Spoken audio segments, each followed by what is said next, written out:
Enregistrer des informations dans des fichiers est en réalité assez limité. C'est pour cela que les développeurs PHP utilisent en général une base de données, comme MySQL, pour enregistrer et structurer leurs informations. MySQL est une sorte de tableur Excel géant qui nous permet de récupérer des contenus très facilement. C'est ce que nous allons découvrir dans toute la suite de ce cours. Bienvenue dans cette nouvelle partie dans laquelle nous allons maintenant nous intéresser au stockage des données de notre site. Vous allez voir que PHP ne s'occupe pas directement du système de stockage de données. En fait, il le délègue à un outil qui est plus puissant et qui est fait pour ça, qui s'appelle la base de données. Ici, on va utiliser un moteur de gestion de base de données qui s'appelle MySQL. Si vous vous souvenez bien, dans le premier chapitre, on avait parlé des différents systèmes de gestion de base de données qui existent. Ce sont des programmes qui sont parfois open source, gratuits, d'autres fois propriétaires, payants.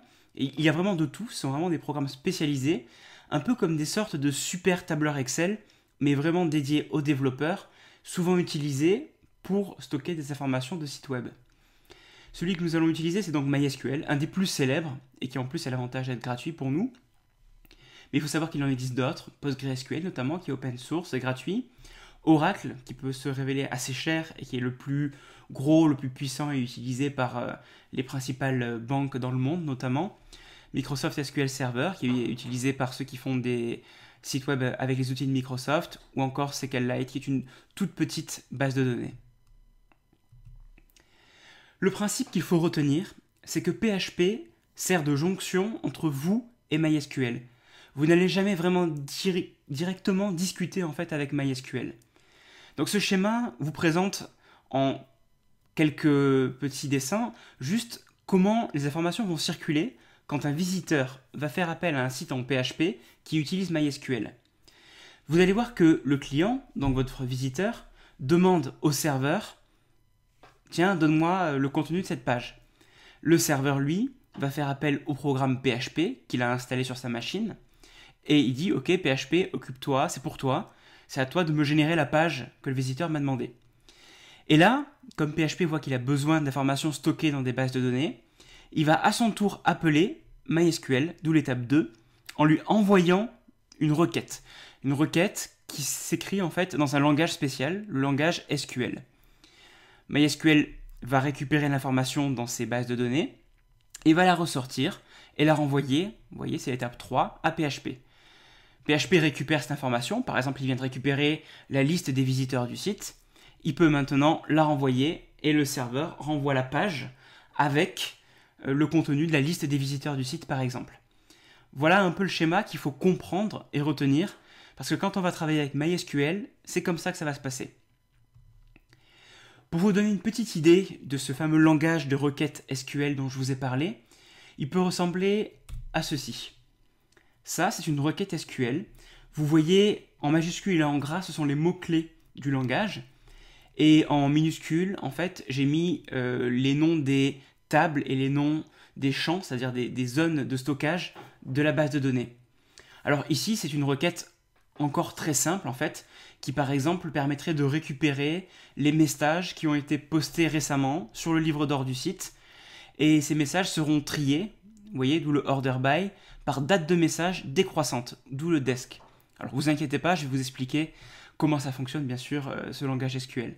Il faut juste savoir que ça peut être simple, mais ça peut aussi devenir très compliqué.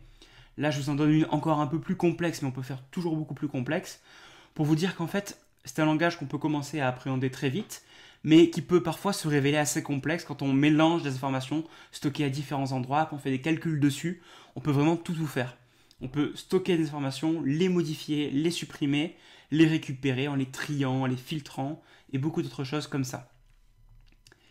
Il faut savoir que le principe de MySQL et les autres moteurs de base de données est de stocker les informations dans des tables, c'est-à-dire des tableaux. Vous voyez, ça c'est un tableau.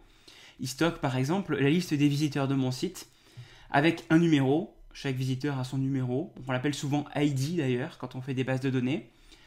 Chaque visiteur a un pseudonyme, un email et son âge. Mais on pourrait ajouter d'autres colonnes, qu'on appelle aussi champs, si on voulait par exemple stocker, je sais pas moi, la date d'inscription du membre. Et il faut savoir que on peut stocker beaucoup d'informations dans une table. Là, j'en ai mis 4, mais en fait, on peut avoir des centaines, des milliers, voire des centaines de millions de données enregistrées dans une table. Les moteurs de base de données sont vraiment faits pour stocker beaucoup d'informations. Ces tables, que vous voyez comme ici, en fait, sont assemblées les unes à côté des autres dans ce qu'on appelle une base de données. Le schéma que je viens de vous montrer juste avant, vous voyez, c'était un tableau, comme un petit tableau Excel en fait, comme une feuille dans Excel, mais vous pouvez avoir plusieurs tables. Par exemple, cette table-là va stocker les visiteurs de mon site, celle-ci va stocker les messages sur les forums, celle-ci va stocker la liste des différents forums de mon site, etc., etc., etc.